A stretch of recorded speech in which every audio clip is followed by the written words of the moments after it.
Juste Désiré Mundélé propose un modèle hybride de gouvernance locale. Il s'agira, selon son approche, de bâtir des cités congolaises par une meilleure écoute citoyenne. Pour lui, l'implication des hommes et des femmes dans les décisions permettra d'ériger des villes plus justes. Plus concrètement, il s'agira d'abord d'aider durablement les ménages pauvres à se relever afin de faire du développement local un levier de lutte contre la pauvreté. Cette thèse avec la méthode graduation et la méthode GALS nous amène à lutter contre la pauvreté sur deux piliers.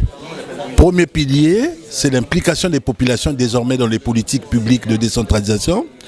Deuxième pilier, c'est la lutte contre la pauvreté qui passe forcément par la démocratisation des initiatives. Ensuite, de mettre en place un outil participatif pour que les citoyens construisent ensemble une véritable communauté. En abordant cette problématique qui est en réalité une problématique que j'ai étudiée et que j'ai aussi le privilège, on va dire, d'être en action et en activité sur le sujet, sur le terrain, ayant été un élu de proximité, étant un élu national et étant aussi un ministre en charge des questions qui touchent au quotidien la vie des populations.